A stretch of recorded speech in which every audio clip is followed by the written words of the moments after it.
세계에서 유일하게 한반도만 예언 충돌지대로 분류된 이유.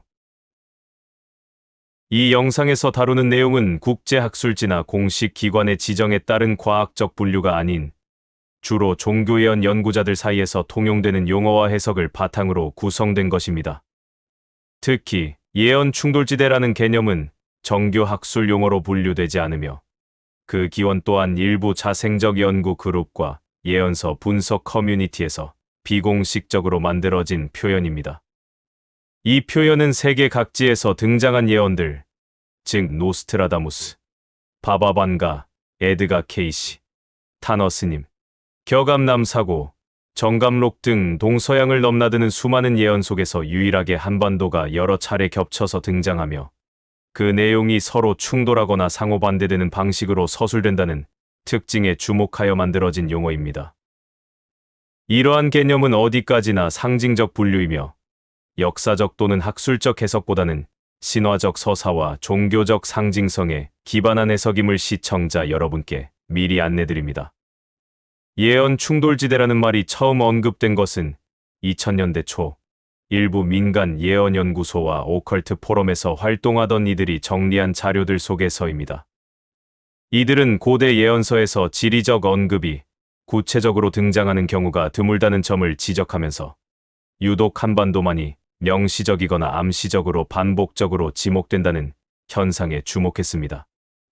예를 들어 바바반가는 작고 분단된 나라에서 인류의 새로운 시대가 시작된다고 했고, 에드가 케이시는 고대 문명의 씨앗이 극동의 작은 땅에서 다시 열린다는 표현을 남겼으며, 정감록과 격암유록은 물론 일본의 간다 예언서에서도 한반도를 중심으로 한 지정학적 변화가 언급됩니다. 문제는 이들 예언이 모두 비슷한 시기, 비슷한 장소를 가리키면서도 서로 다른 결과를 암시한다는 점입니다.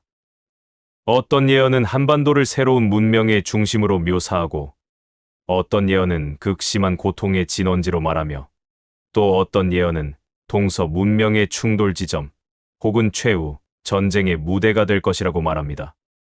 바로 이처럼 상반된 방향의 예언들이 집중적으로 한 지역에 몰려 있다는 점이 예언 충돌지대라는 개념의 탄생 배경이 되었습니다. 한반도가 이렇게 예언의 초점이 되는 배경에는 몇 가지 상징적 요소가 자리하고 있습니다. 먼저 지리적으로 보면 한반도는 유라시아 대륙의 극동 끝자락에 위치하면서도 동시에 태평양 문명권의 입구에 해당합니다. 북쪽으로는 중국과 러시아, 남쪽으로는 일본과 해양 세력이 맞닿는 지정학적 요충지이며 분단 상태로 인해 군사적 긴장이 항상 상존하는 지역이기도 합니다.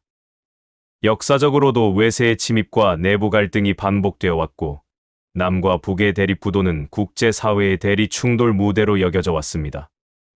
이러한 지정학적 특징은 예언의 서사 구조 속에서 매우 매력적인 극단적 전환의 무대로 기능합니다. 예언은 보통 극적인 변화, 혼란, 대격변 속에서 새로운 질서가 태어나는 흐름을 따라가기 때문에 한반도처럼 위태로운 균형 속에 놓인 지역은 그 상징적 무게감이 더욱 클 수밖에 없습니다. 이와 더불어 한반도는 인류사에서 유일하게 예언서가 체계적으로 전수되고 기록된 나라 중 하나입니다. 정감록은 조선 후기의 유교적 이상향과 불교, 도교, 민간 신앙이 결합된 복합 예언서로서 단순한 종교 서적이 아니라 민중의 집단적 무의식을 대변하는 사회적 문서 역할을 해왔습니다. 또한 격암유록은 남사고가 남긴 상징적 예언서로서 수백 년간 정치, 종교, 학문을 아우르는 다양한 해석의 대상이 되어 왔으며 오늘날까지도 비밀리에 계승된다는 주장이 있을 정도로 그 영향력이 지속되고 있습니다. 이처럼 예언이라는 형태가 단지 외부에서 유입된 신비주의가 아니라 한국 내부에서 생성되고 축적된 문화 코드로 자리 잡았다는 점은 한반도라는 땅이 예언의 중심 무대가 될 수밖에 없는 문화적 기반을 마련해준 요소입니다. 또한 예언 충돌지대로서의 한반도는 시간적인 층위에서도 특이한 위치를 점하고 있습니다. 많은 예언에서 공통적으로 2020년대 중반 이후를 변화의 시간으로 지목하고 있으며 특히 2025년 전후의 기간을 대전환기로 표현합니다. 바바반가의 예언에서는 2025년을 인류 정신의 분기점으로 보며 타너스님은 한국의 대선 이후 전쟁이 발발할 수 있다는 경고를 남겼고 정감록의 일부 해석자들은 무오년병자년을 격동의 해로 읽기도 합니다. 그런데 이 예언들이 지목하는 사건의 내용은 서로 상반되기도 합니다.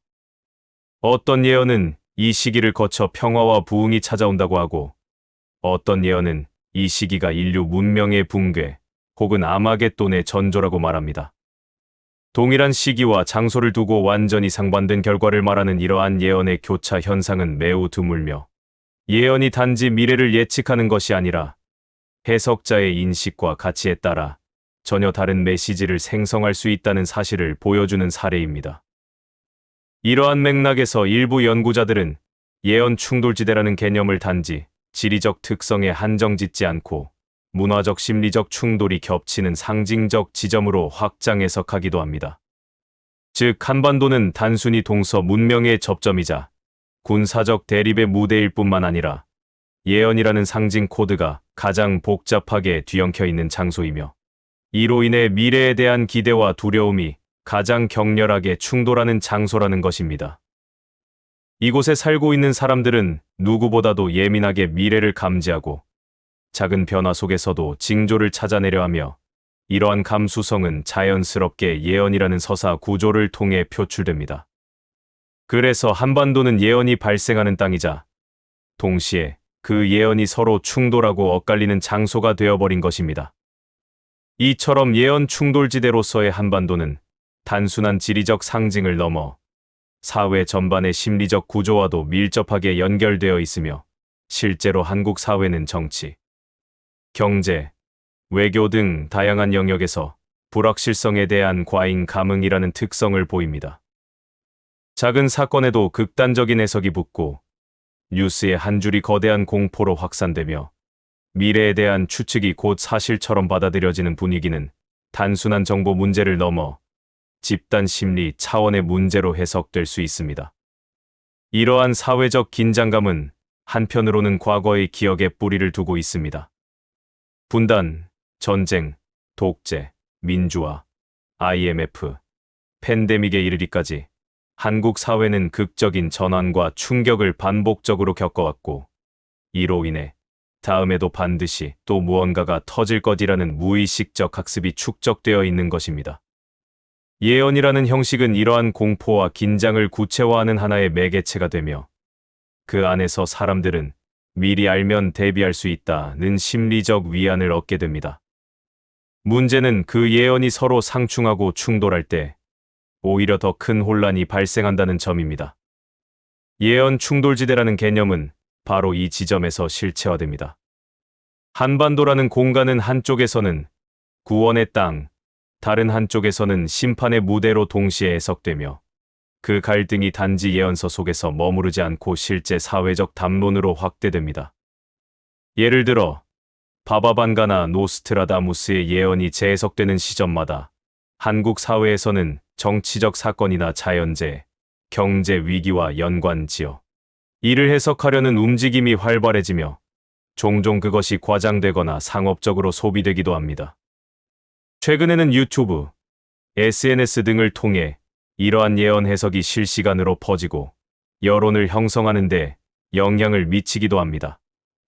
이 과정에서 예언은 단지 신비한 문장이 아니라 사람들의 감정과 믿음을 조직하는 도구가 되며 그 결과로 충돌은 더욱 극심해지고 공감 대신 분열이 확대되기도 합니다. 이러한 현상은 예언이 갖는 원래의 기능, 즉 경고와 성찰이라는 목적에서 벗어나 예언 그 자체가 목적이 되는 왜곡된 구조로 이어질 수 있다는 점에서 주의가 필요합니다. 한편, 예언 충돌지대로서의 한반도를 바라보는 보다 긍정적인 시각도 존재합니다. 예언이 충돌한다는 것은 단순히 혼란이 있다는 뜻이 아니라 그만큼 다양한 미래에 대한 가능성이 열려 있다는 뜻이기도 합니다.